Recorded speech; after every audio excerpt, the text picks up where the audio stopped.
తొమ్మిదవ తరగతి తెలుగు గద్య భాగం 5వ పాఠం. ఏ దేశమేగిన. రచయిత్రి శ్రీమతి ఊటుకూరి లక్ష్మీకాంతమ్మ. మూల గ్రంథం నా విదేశీ పర్యటన అనుభవాలు. ఈ పాఠ్యాంశం గురించి ఇప్పుడు తెలుసుకుందాం అండి. పాఠ్యభాగ ఉద్దేశ్యం. తెలుగులో పద్యం, కథ, వచన కవిత మొదలైన ప్రక్రియలతో పాటు యాత్రా రచన కూడా ఒక సాహితీ ప్రక్రియ.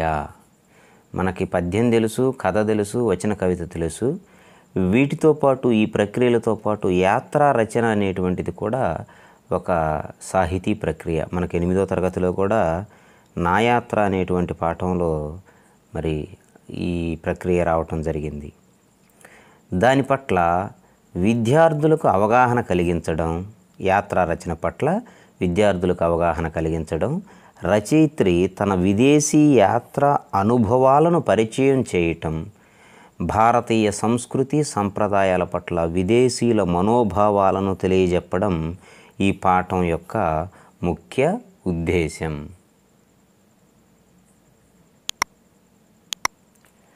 నేపథ్యం. ఈనాడు ఉబుసుకుపోక ఊరికే దేశాలు తిరిగే లోక సంచారులు కాదు ప్రపంచానికి కావలసింది, తమ తిరుగుడుకు సార్థకతను కల్పించగల లోక సంచారులు కావాలి. లోక సంచారులు అంటే లోకాన్ని తిరిగేటువంటి వారు అని అర్థం. అంటే దేశాలు తిరిగి తాము సంపాదించిన అనుభవాన్ని, చూసిన ప్రదేశాల వివరాలని, ఏ కారణం వల్లనో దేశాలు తిరగలేక స్థిరవాసులైన లక్షలాది మంది ప్రజలకు అందించగలిగి ఉండాలి లోక సంచారులు అని లోక సంచారి అనేటువంటి పుస్తకంలో ప్రముఖ చారిత్రక సాంస్కృతిక హిందీ రచయిత రాహుల్ సాంకృత్యాన్ వెల్లడించారు.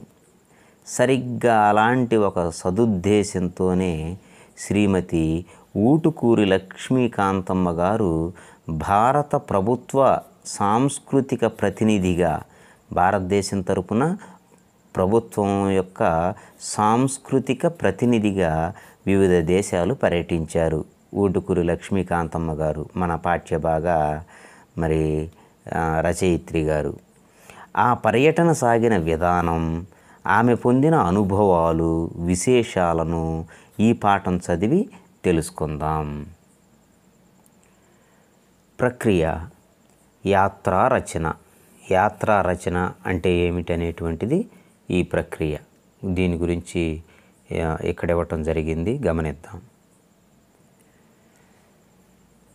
యాత్రికుడు తాను పొందిన యాత్రా అనుభవాలను గ్రంథస్థం చేయటాన్ని యాత్రా రచన అంటారు. సంక్షిప్తంగా ఒక మాటలో, ఒక వాక్యంలో చెప్పాలంటే యాత్రా రచన అంటే ఇది. యాత్రికుడు అంటే ప్రయాణం చేస్తూ పర్యటనలు చేసేటువంటి వ్యక్తి. యాత్రికుడు తాను పొందిన యాత్రా అనుభవాలను గ్రంథస్థం చేయటాన్నే యాత్రా రచన అంటారు. వ్యక్తులు స్వదేశంలో కానీ విదేశంలో కానీ, అంటే మన దేశంలో కానీ విదేశాలలో కానీ విశిష్టత కలిగిన ప్రదేశాలను దర్శించినప్పుడు అక్కడి విశేషాలను, పొందిన అనుభూతిని, అనుభవాలను వర్ణిస్తూ వర్ణనాత్మకంగా, అనుభూతిని, అనుభవాలను వివరిస్తూ వర్ణనాత్మకంగా రాయటమే యాత్రా రచన. యాత్రా రచన అనేటువంటి దానికి ఇది తప్పనిసరిగా రాయవలసి ఉంటుంది. నేటికి ఏ తీర్థయాత్రకో విహారయాత్రకో వెళ్ళి వచ్చిన వారు, తీర్థయాత్రలు అంటేనేమో పుణ్యం కోసం మరి వివిధ ప్రసిద్ధి చెందినటువంటి దేవాలయాలకు దగ్గరకు వెళ్ళడం, విహారయాత్రలు అంటేనేమో ఆనందం కోసం, విజ్ఞానం కోసం చేసేటువంటి యాత్రలు. నేటికి ఏ తీర్థయాత్రకో విహారయాత్రకో వెళ్ళి వచ్చిన వారు తమ స్నేహితులతో, ఇరుగు పొరుగు వారికో అక్కడి వింతలు విశేషాలు కథలుగా చెప్పడాన్ని చూడవచ్చు. యాత్రా రచనలు చదువుతున్నప్పుడు పాఠకుడు తాను కూడా అక్కడ ఉన్నట్లు అనుభూతి చెందుతాడు. పిల్లలు కూడా తాము వెళ్ళిన ఊళ్ళ గురించి, విజ్ఞాన యాత్రల గురించి యాత్రా రచన చేయడం అవసరం. అందుకోసం ఈ ప్రక్రియలోని పాఠం ఇవ్వటం జరిగింది. ఇది తమ అనుభవాలకు అక్షర రూపం కల్పించడం అన్నమాట. కాబట్టి యాత్రా రచన కూడా విద్యార్థులు వారు వెళ్ళొచ్చినటువంటి ప్రదేశాల గురించి, విజ్ఞాన యాత్రల గురించి ఆ యాత్రా రచన చేయడం అవసరం. ఆ చేయగలిగిన నేర్పు పెంపొందించుకుంటారని ఈ ప్రక్రియకి చెందినటువంటి ఈ పాఠాన్ని ఇవ్వటం జరిగింది. రచయిత పరిచయం. ఊటుకూరి లక్ష్మీకాంతమ్మ గారు పశ్చిమ గోదావరి జిల్లా ఏలూరులో జన్మించారు. ప్రముఖ పాత్రికేయులు నాళం కృష్ణారావు, ప్రముఖ సంఘ సేవకురాలు నాళం సుశీలమ్మ వీరి తల్లిదండ్రులు. వీరు ఆంధ్ర విశ్వవిద్యాలయం నుంచి, అంటే ఆంధ్ర యూనివర్సిటీ నుంచి ఉభయ భాషా ప్రవీణ పట్టా పొందారు. వీరు మన సాహితీ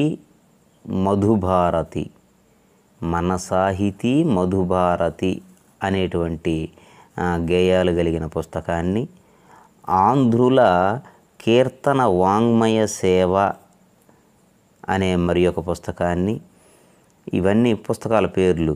మన సాహితీ మధుభారతి, ఆంధ్రుల కీర్తన వాంగ్మయ సేవ, వాంగ్మయం అంటే సాహిత్యం అని అర్థం ఇక్కడ, ఆంధ్ర కవయిత్రులు, అఖిల భారత కవయిత్రులు, హంస విజయము, అభిజ్ఞాన శాకుంతలము, జాతిపిత, ఒక్క చిన్న దివ్వె, నా తెలుగు మాంచాల, లజ్జ, కిరీటధారణి, భారతదేశ చరిత్ర, కొన్ని గుణపాఠములు, భారతదేశ చరిత్ర, కొన్ని గుణపాఠములు అనేటువంటి రచనలు మొదలైన గ్రంథాలు రచించారు.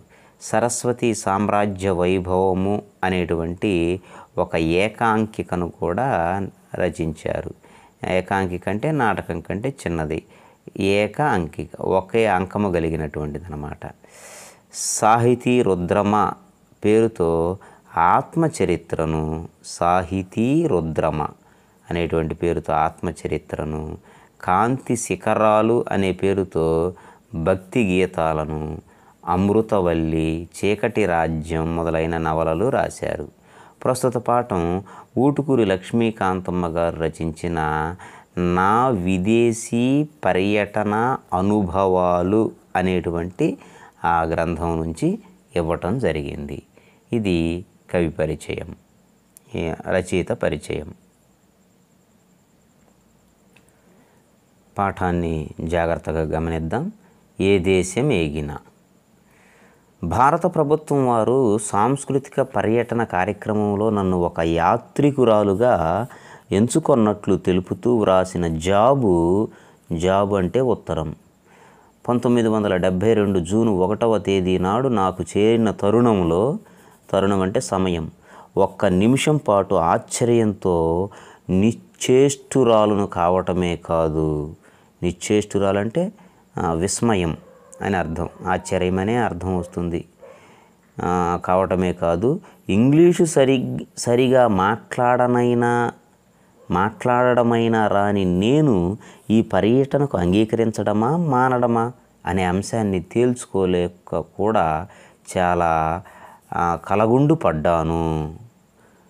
కలగుండు అంటే కలత అన్నమాట, అంటే ఎంతో కలత చెందాను అని అర్థం. కానీ అంటే ఊటుకూరి లక్ష్మీకాంతమ్మ గారికి ఒక లేఖ వచ్చిందన్నమాట ప్రభుత్వం తరపున. ఏమని, భారత ప్రభుత్వం వారు సాంస్కృతిక పర్యటన కార్యక్రమంలో భాగంగా ఈమెని ఒక యాత్రికురాలుగా ఎంచుకున్నట్లు వచ్చింది. దాన్ని చూసి ఆశ్చర్యపోయింది. మరి ప్రపంచంలో మన దేశం తరపున సాంస్కృతిక పర్యటన చేయడానికి ఇంగ్లీషు కూడా సరిగా రాదు నాకు, మరి నేను ఎలా వెళ్ళాలి, అసలు వెళ్ళాలా వద్దా, అంగీకరించడమా మానడమా అని కలత చెందిందనమాట. తేల్చుకోలేకపోయింది ఎటు. కానీ ఉత్తర క్షణంలోనే అంటే వెంటనే తరువాత క్షణంలోనే ఒక విస్పష్టమైన భగవదాదేశం స్థిర సౌదామిని వలె, సౌదామిని అంటే మెరుపు తీగ అనమాట, స్థిరమైనటువంటి ఒక మెరుపులాగా స్థిర సౌదామిని వలె నాలో భాషించి విదేశీ పర్యటనకు నన్ను అంగీకరింపచేసింది. ఆ క్షణం ఎంతో పవిత్రమైనదని, ఆనాటి నా నిర్ణయం ప్రయోజనకరమైనదని నేను జీవితాంతం భావించవలసిన తరుణమది. ఎందువలనంటే మనలను సర్వనాశనం చేసిన ఈ విదేశముల అందలి ఆచార వ్యవహారాలెట్టివో, వారికి మన భారతీయ సంస్కృతిపై గల ఉద్దేశాలెట్టివో తెలుసుకొనవలెననే నా చిరకాల అభిప్రాయానికి ఆనాడు ఒక పరిష్కార రూపంగా ఆ పర్యటన నాకు పరమేశ్వరుడు ప్రాప్తింపచేసినాడనే తృప్తి భావం నాలో ఒక క్షణం కాలం తళుక్కున మెరిసింది. ఆ ఉద్దేశంతోనే నేను ఆ పర్యటనకు అంగీకరించాను. ఇది వచనంలోనే ఉంది కాబట్టి జాగ్రత్తగా అర్థం చేసుకోవటానికి ప్రయత్నం చేయండి.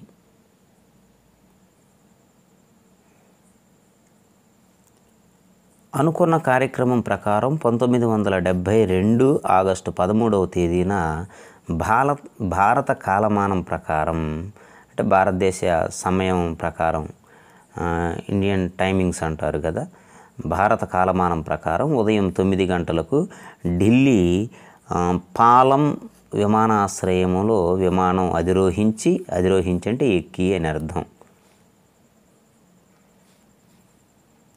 మాస్కో మీదిగా, అంటే రష్యా రాజధాని మాస్కో మీదుగా తూర్పు జర్మనీ రాజధాని నగరమైన బెర్లిన్కు, తూర్పు జర్మనీ రాజధాని అయినటువంటి బెర్లిన్కు జర్మనీ కాలమానం ప్రకారం రాత్రి 8 గంటలకు చేరుకున్నాము. మన దేశ రాయబార కార్యాలయం, ప్రతి దేశంలో మన దేశం కొన్ని నిర్దేశించినటువంటి కొన్ని దేశాలలో మన దేశం తరపున ఆ దేశాలలో రాయబార కార్యాలయాలు అనేటువంటివి ఏర్పాటు చేయటం జరుగుతుంది కేంద్ర ప్రభుత్వం. అలాగా జర్మనీ దేశంలోని, తూర్పు జర్మనీ దేశంలో మన దేశ రాయబార కార్యాలయం నుండి శ్రీ దేశికర్, జర్మనీ ప్రభుత్వం నుండి కుమారి కిల్వ్ నాకు స్వాగతం చెప్పడానికి బెర్లిన్ విమానాశ్రయానికి వచ్చారు. మన దేశపు రాయబారి, అక్కడ ఉన్నటువంటి మన దేశపు రాయబారి మరియు జర్మనీ ప్రభుత్వం తరపు నుంచి కుమారి క్విల్ అనేటువంటి ఆవిడ, వీరిద్దరు కూడా బెర్లిన్ విమానాశ్రయానికి వచ్చారు స్వాగతం పలకటానికి. విమానాశ్రయం నుండి నన్ను 37 అంతస్తుల హోటల్కు తీసుకొని వెళ్ళారు. ఆ హోటల్లో 24వ అంతస్తులో 7వ నంబరు రూము నాకు ఇచ్చారు. మర్నాటి ఉదయం జర్మనీ ప్రభుత్వం వారి విద్యాశాఖ యందలి విదేశాంగ శాఖాధికారి మిస్టర్ మట్యోవ్, వారి పర్సనల్ అసిస్టెంట్ మిసెస్ ఆర్నాయిట్ నన్ను చూడడానికి వచ్చి నేను చూడగోరే ప్రదేశాలేవో తెలుసుకున్నారు. మరి ఆ ప్రభుత్వం యొక్క సహకారం కూడా ఉండాలి కాబట్టి తూర్పు జర్మనీ దేశానికి సంబంధించినటువంటి విదేశాంగ శాఖాధికారి మిస్టర్ మట్యోవ్ అనేటువంటి ఆయన యొక్క పర్సనల్ అసిస్టెంట్ మిసెస్ ఆర్నాయిట్ అనేటువంటి ఆవిడ, వారిద్దరూ మరి ఊటుకూరి లక్ష్మీకాంతమ్మ గారు ఉన్నటువంటి ఆ హోటల్ భవనం దగ్గరకు వచ్చి ఆమెను కలుసుకున్నారు. జర్మనీ సంస్కృత విద్యాభ్యాసానికి పెట్టింది పేరనే విషయం, జర్మనీ దేశం సంస్కృత విద్యాభ్యాసానికి పెట్టింది పేరనే విషయం మన భారతదేశంలో చాలా వ్యాప్తిలో ఉండడం వలన నేను వారిని ప్రప్రథమంగా మొదటగా కోరిన కోరిక ఏమంటే జర్మనీ దేశంలోని సంస్కృత పండితులను చూడాలని నేను కాంక్షిస్తున్నానని. కాంక్షించడం అంటే కోరుకుంటున్నాను, కాంక్ష అంటే కోరిక, కాంక్షిస్తున్నానని మహిళా సంఘాలకు వెళ్ళాలనే గాఢమైన కాంక్ష నాకు ఉన్నదని, జర్మనీ దేశ సంస్కృతిని చక్కగా తెలిపే పెద్దలతో నాకు పరిచయం కలిగించవలసిందని నేను వారిని కోరాను. మన రచయిత 3 కోరికలు కోరింది. ఏమిటంటే జర్మనీ దేశంలో ఉన్న సంస్కృత పండితులను కలవటం, జర్మనీ దేశంలో ఉన్న మహిళా సంఘాలను కలవటం, మూడవది జర్మనీ దేశ సంస్కృతిని చక్కగా తెలిపే పెద్దలను కలవటం. ఇవి ఏర్పాటు చేయండి అని అడిగింది.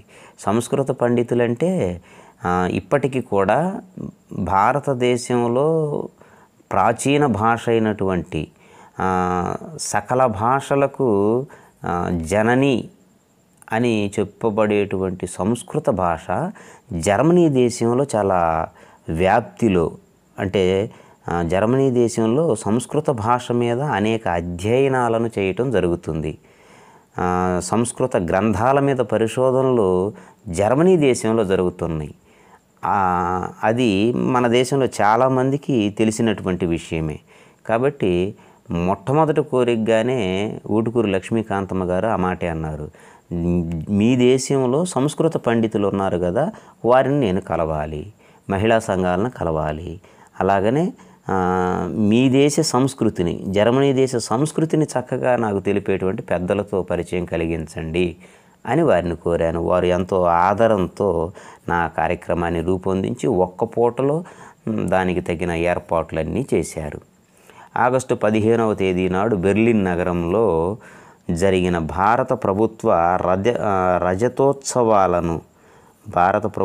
రజతోత్సవాలు బెర్లిన్ నగరంలో ఆగస్టు 15న జరిగినాయి. రజతోత్సవాలు అంటే 25 సంవత్సరాలకి ఒకసారి జరిగేటువంటి ఉత్సవాలు. 25 సంవత్సరాలకి జరుపుకునేటువంటి ఉత్సవాన్ని రజతోత్సవం అంటాం. అలాగనే స్వర్ణోత్సవాలు అంటే 50 సంవత్సరాలకు ఒకటి, అట్లా వజ్రోత్సవాలు అంటే 75 సంవత్సరాలు. ఇవి గుర్తుంచుకోదగినవి. ఆ రజతోత్సవాలను కన్నుల విందుగా సందర్శించిన తరువాత ఆగస్టు 16వ తేదీ నుండే నా కార్యక్రమము నేనాశించిన విధంగా సంస్కృత పండితుడైన ప్రొఫెసర్ రూబేన్ మహాశయుని సందర్శనంతో ప్రారంభమైంది. శ్రీ రూబేన్ పండితుడు మహాకవి కాళిదాసు అనేటువంటి మన భారతీయ సంస్కృత కవి కాళిదాసు. అలాంటి ఆ మహాకవి కాళిదాసు రచనలన్నింటినీ ఆమూలాగ్రంగా, అంటే పూర్తిగా అని అర్థం, ఆమూలాగ్రంగా అధ్యయనం చేసి ఆ మహాకవి కావ్యాలపై సాధికారికమైనటువంటి, సాధికారం అంటే అధికారం అని అర్థం, సాధికారికమైనటువంటి విమర్శనలను చేసి జర్మనీ భాషలో 1000 పుటలు గల మహాగ్రంథాలను రచించిన మహామనీషి ఎవరో రూబేన్ అనేటువంటి పండితుడు.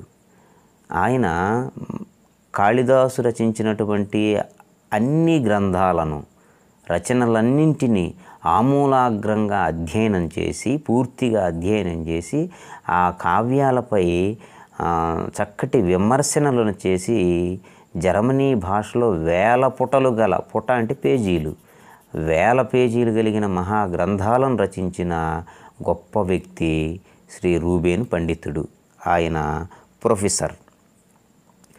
బెర్లిన్ మహానగరంలో ఒక మూల స్ప్రే నది, బెర్లిన్ మహానగరంలో ఒక మూల స్ప్రే నది తీర ప్రాంతంలో ఉన్న రవీంద్రనాథ్ ఠాగూర్ వీధిలో 25వ నెంబరు ఇంటిలో ఆయన ఉన్నారు. ఎవరు? రూబేన్ పండితుడు. ఆజానుబాహువై అంటే గొప్ప దేహదారుఢ్యం కలవాడై, ఆజానుబాహువై, సహజంగా ఆజానుబాహుడు అంటే మోకాళ్ళ దాకా చేతులు కలిగినవాడు, మోకాళ్ళ వరకు పొడవాటి చేతులు కలిగినవాడు అని అర్థం. సాధారణీకరంగా చెప్పుకోవాలంటే దేహదారుఢ్యం, శరీర సౌష్ఠవం కలిగినవాడు అని అర్థం.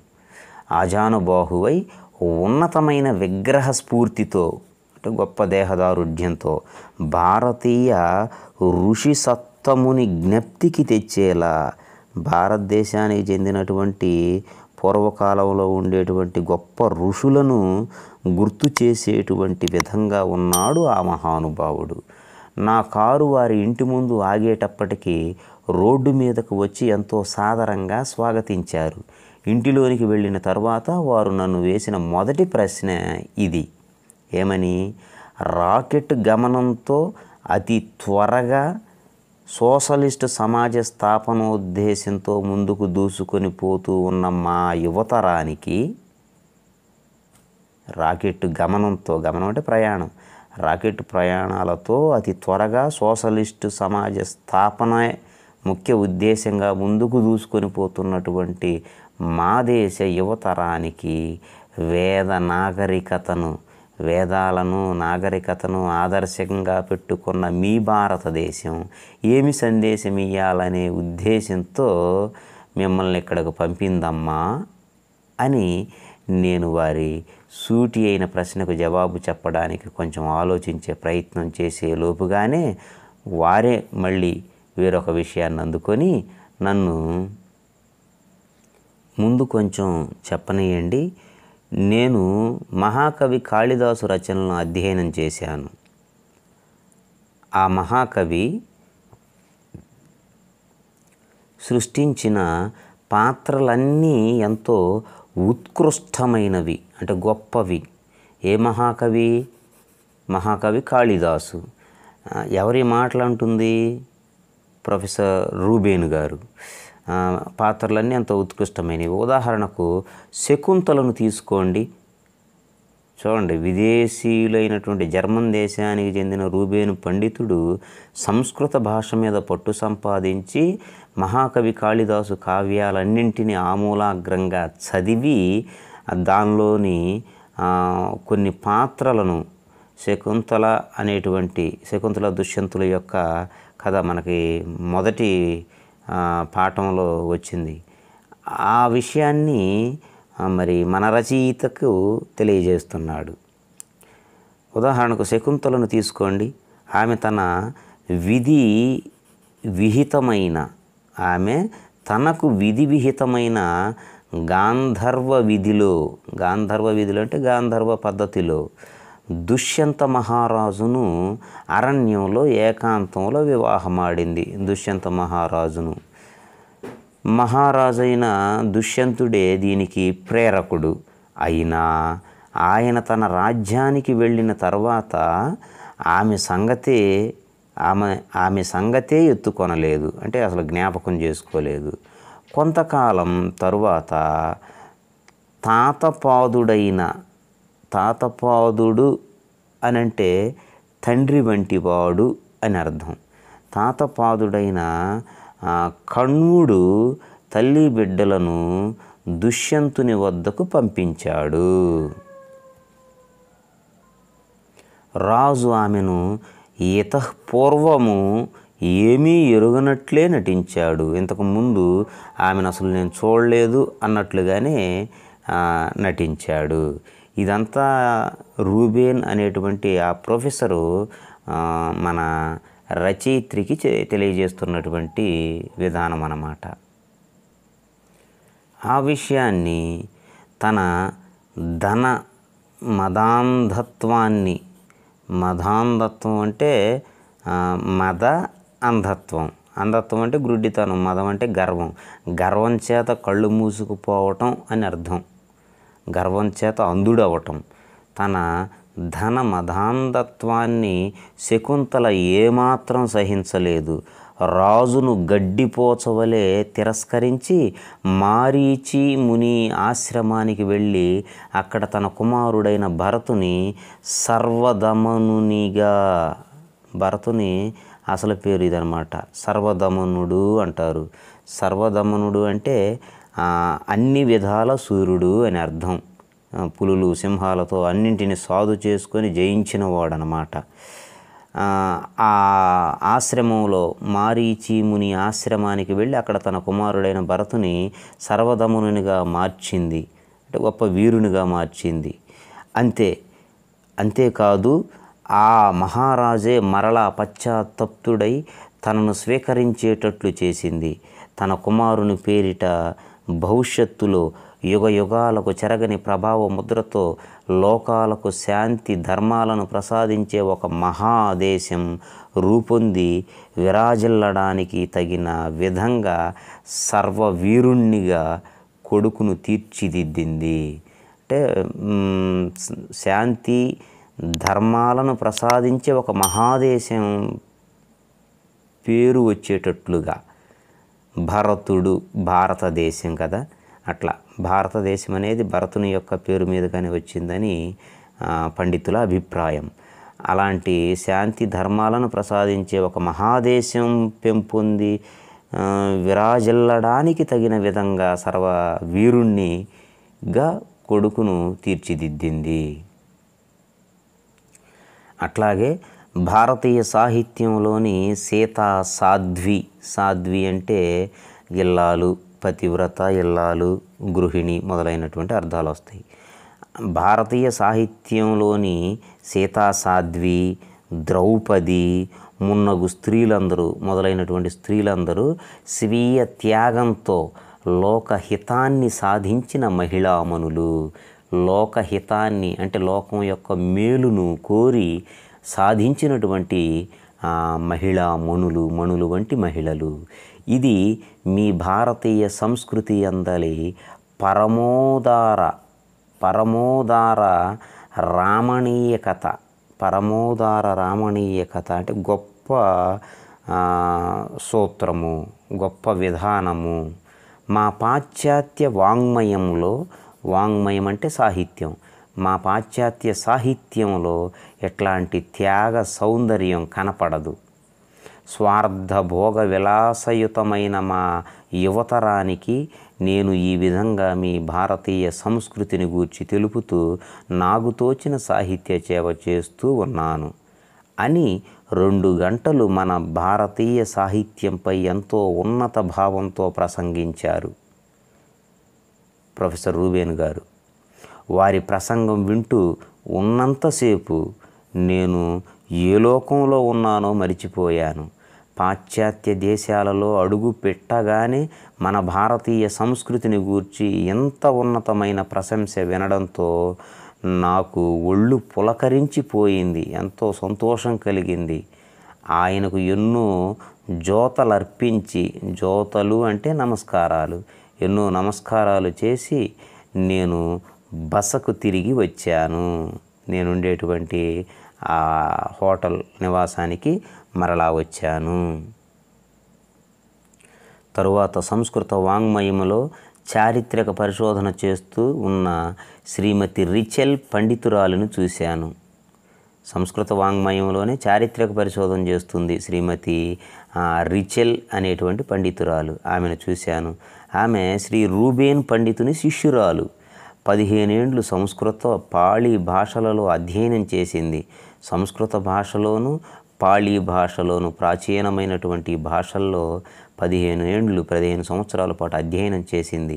ప్రపంచంలోకెల్లా తలమానికమనదగిన ఉత్తమ చరిత్ర, తలమానికం అంటే గొప్పది అని అర్థం, ప్రాముఖ్యం కలిగినటువంటి శ్రేష్టమైనది అని అర్థం అన్నమాట. తలమానికమనదగిన ఉత్తమ చరిత్ర సంస్కృతి హిందూ దేశమందు విలసిల్లి ఉన్నదని ఆ విషయమై పరిశోధన మొదలుపెట్టింది. ఆమెకు రామాయణ భారతాలపై ఎంతో గొప్ప అభిప్రాయం ఉన్నది. తర్వాత ప్రసిద్ధ రచయిత్రి అయిన రూత్ కాప్టూను ప్రసిద్ధ రచయిత్రి రూత్ కాప్టూన్ బెర్లిన్ యూనివర్సిటీలో ప్రస్తుతం ఓరియంటల్ డిపార్ట్మెంట్లో, అంటే భాషకు సంబంధించి అన్నమాట, ఓరియంటల్ డిపార్ట్మెంట్లో ప్రొఫెసర్ అయిన శ్రీ హూబర్ పండితుని నేను కలుసుకున్నాను. జర్మనీ భాషపై వారికి ఎంత గౌరవ ప్రపత్తులున్నవో సంస్కృత భాషపై మన భారత రామాయణములపై వారికి అంత గొప్ప గౌరవభావం ఉండడం చూసినప్పుడు నాకెంతో సంతోషం కలగడమే కాదు, ఎంతో ఆశ్చర్యం కూడా కలిగింది. అంతేకాక తన ధార్మిక సంస్కృతిచే విశ్వానికే పూజ్యభావంతో ఆదరణీయమైన స్థానాన్ని సంపాదించిన మన సంస్కృత భాష ఎడల వారికెంతో భక్తిభావం కలిగింది. ప్రొఫెసర్ హూబర్ పండితుడు భారత రామాయణాది ప్రధాన గ్రంథాలెన్నో అనేక పాశ్చాత్య భాషలలోకి అనువదించబడ్డాయని ఎంతో గౌరవభావంతో చెప్పారు. మన భారతదేశానికి చెందినటువంటి భారత రామాయణాలు, మన భారతీయ ఇతిహాసాలైనటువంటి భారత రామాయణాలు అనేకమైన పాశ్చాత్య భాషల్లోకి అనువదించబడ్డాయి అని ఎంతో సంతోషంతో గౌరవభావంతో చెప్పాడు ప్రొఫెసర్ హూబర్ అనేటువంటి ఈయన. అంతేకాక ఎంతోమంది జర్మనులు సంస్కృతం, బెంగాలీ, హిందీ, తమిళ భాషలలో జర్మనీలో జరుగుతున్నటువంటి విషయం ఇది. ఎంతోమంది జర్మనులు అంటే జర్మన్ దేశానికి చెందిన ప్రజలు సంస్కృత భాష, బెంగాలీ భాష, హిందీ భాష, తమిళ భాషలలో పరిశోధనలు కూడా చేస్తూ ఉన్నారు. నేర్చుకోవటం కాదు, ఆ భాషల్లో పరిశోధనలు చేస్తున్నారు, రీసెర్చ్ అన్నమాట. ఈ భాషలలోని ఉత్తమ గ్రంథాలు ఎన్నో జర్మన్ భాషలోకి అనువదింపబడినాయి కూడా. భారతీయ సాహిత్యం అంటే ఆధారం లేని భారతీయులు ఈ విషయాలు తెలుసుకోవడం ఎంతో అవసరం. భారతీయ సాహిత్యం అంటే మనకి ఏమాత్రం ఆధారం లేదు. ఆధారం అంటే మన్నన, గౌరవం. మనకి మన భారతీయ సాహిత్యం అంటే గౌరవం లేదు. కానీ జర్మన్ దేశంలో చూడండి ఎంత గొప్ప పరిశోధనలు జరుగుతున్నాయో. సంస్కృతం, బెంగాలీ, హిందీ, తమిళ భాషలలో పరిశోధనలు జరుగుతున్నాయట. కాబట్టి ఈ విషయం మన భారతీయులు తెలుసుకోవాల్సిన అవసరం ఉంది అని మన రచయిత్రి తెలియజేస్తున్నారు. తర్వాత మేము హాల్ నగరంలో నివసిస్తూ ఉన్న ప్రొఫెసర్ మోడే గారిని చూడడానికి వెళ్ళాము. శ్రీ మోడే పండితుడు ఒక గొప్ప విశ్వ సాహిత్యవేత్త. విశేషించి భారతీయ తత్వశాస్త్రాభిమాని. భారతీయ తత్వశాస్త్రం, ఫిలాసఫీ అన్నమాట. భారతీయ తత్వశాస్త్ర అభిమాని. వారి ఇల్లు ఒక గొప్ప గ్రంథాలయం. ఆ గ్రంథాలయంలో అన్ని భారతీయ గ్రంథాలే. భారతీయ శిల్ప, చిత్ర, నాట్య, సంగీత, సాహిత్యాది వివిధ కళలపై ఎన్నో గ్రంథాలు వారి దగ్గర ఉన్నాయి. వేదాంగములు అంటే శాస్త్రాలు అని అర్థం. వేదాంగములు, మన శాస్త్ర పురాణేతిహాసములు, శాస్త్రాలు, పురాణాలు, ఇతిహాసాలు. శాస్త్ర పురాణేతిహాసములు, బౌద్ధ వాంగ్మయం లెక్కలేనన్ని సంపుటాలు మహాపండితుని మందిర గ్రంథాలయంలో స్థానం కల్పించుకున్నాయి. ఆయన ఇల్లే ఓ గ్రంథాలయంగా ఉంది.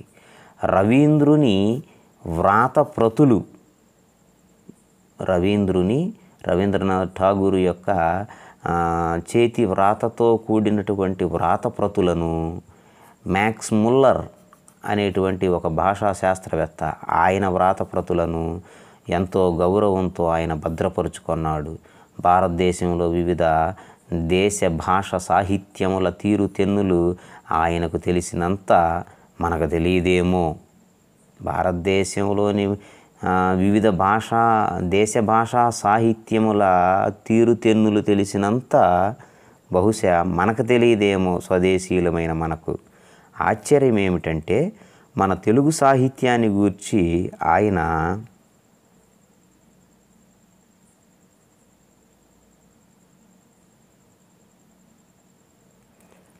విశేషం ఏమిటంటే మన తెలుగు సాహిత్యాన్ని గురించి ఆయన సేకరించినన్ని ఆంగ్ల వ్యాసములు మనం సేకరించలేము.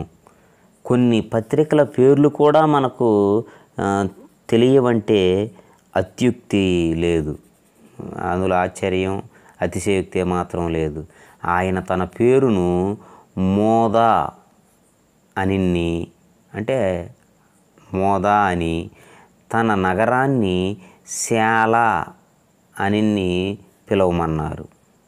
తననేమో మోదా అని, తన నగరాన్నేమో శాల అని పిలవమన్నారు. ప్రొఫెసర్ మోదా మహాశయుడితో పరిచయం నాకు జీవిత సార్థక్యాన్ని చేకూర్చే ఒక మహా వరప్రసాదం. నా పర్యటన యొక్క ప్రయోజన సారం మోదా మహాశయుని దర్శనం అంటే అందులో ఏమాత్రం అతిశయోక్తి కాదు. తర్వాత స్ప్రే నదిలో, అంటే బెర్లిన్ నగరంలో ఉన్నటువంటి స్ప్రే అనేటువంటి ఆ నదిలో బెర్లిన్ నగరాన్ని చుట్టి రావటానికి నౌకా విహారం బయలుదేరాము. నౌకా విహారం అంటే నౌకలో ఆ బెర్లిన్ నగరాన్ని అంతా చుట్టి రావటానికి అక్కడ ఉన్నటువంటి ఆ నదిలో, స్ప్రే నదిలో ప్రయాణం చేస్తున్నారు. ఆ నౌకలో సరిగ్గా మా ఆసనాలకు, అంటే కుర్చీలకు, మా ఆసనాలకు ఎదురు ఆసనంపై హంగరీ అంటే హంగేరి అంటాం, ఇప్పుడు దాని రాజధాని బుడాపెస్టు అంటాం. హంగరీలోని బుడాపెస్టు యూనివర్సిటీలో ఓరియంటల్ డిపార్ట్మెంట్లో పనిచేస్తూ ఉన్న డాక్టర్ క్లారా అనేవారు కూర్చొని ఉన్నారు మాకెదురుగా. డాక్టర్ క్లారా అనేటువంటి వారు మాకెదురుగా కూర్చొని ఉన్నారు. వారితో ప్రసంగించే భాగ్యం మాకు కలగడం చాలా భాగ్యం అనుకోవాలి.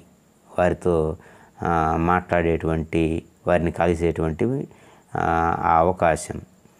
ఆయన మన భారతీయ వేద పురాణేతిహాసాలపై పరిశోధన చేస్తూ ఉన్న మహానుభావుడు. మన భారతీయ వేద పురాణ ఇతిహాసాలపై పరిశోధన చేస్తూ ఉన్న మహానుభావుడు. ఆయనకు భారతీయ సాహిత్యంపై, భగవద్గీతపై గల గౌరవాదరాలు వర్ణింపశక్యం కానివి. ఆయన తండ్రి గారికి కూడా భారతీయ తత్వశాస్త్రంపై ఎంతో గౌరవం. చిత్రమేమంటే ఆయన తండ్రి తన భార్య పేరు రత్న అని మార్చేసుకున్నారు. డాక్టర్ క్లారా తన భార్య పేరును పద్మ అని మార్చుకున్నారు. అంతటితో ఊరుకోక శ్రీ క్లారా తన కుమార్తెకు అమృత అని పేరు పెట్టారు. చూడండి, జర్మను దేశంలో ఉన్నటువంటి గొప్ప ప్రొఫెసర్లు, సంస్కృత భాషా పండితులు, మరి అలాంటి వారు ఈ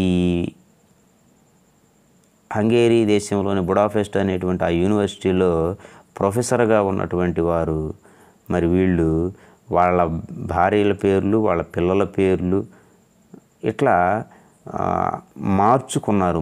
మన తెలుగు భాషా పదాలలో రత్న అని, పద్మ అని, అమృత అని చక్కటి పేర్లను పెట్టుకున్నారు. బెర్లిన్ నుండి చెకోస్లోవేకియాకు వెళ్ళాము.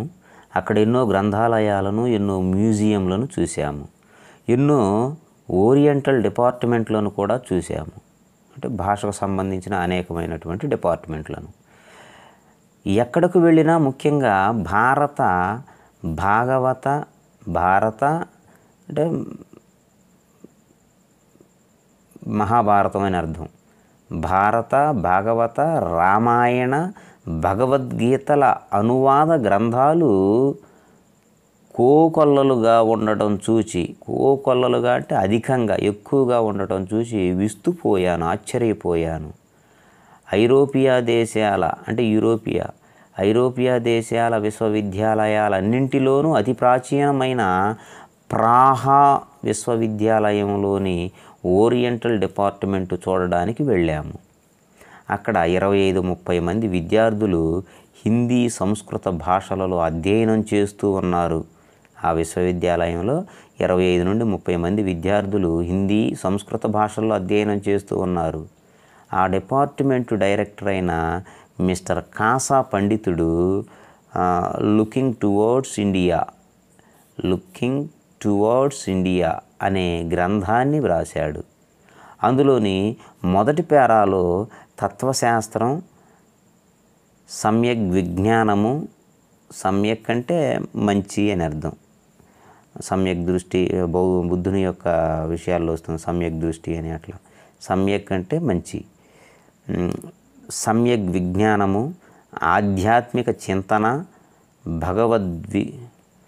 భగవద్విశ్వాసము మొదలైన మహా విషయములచే తక్కిన ప్రపంచ దేశస్థులంతా ఎట్లా ఆకర్షితులైనది, భారతీయ సంస్కృతి ఎంతగా విశ్వశ్రేయస్కరమైనది వివరించి చెప్పారు.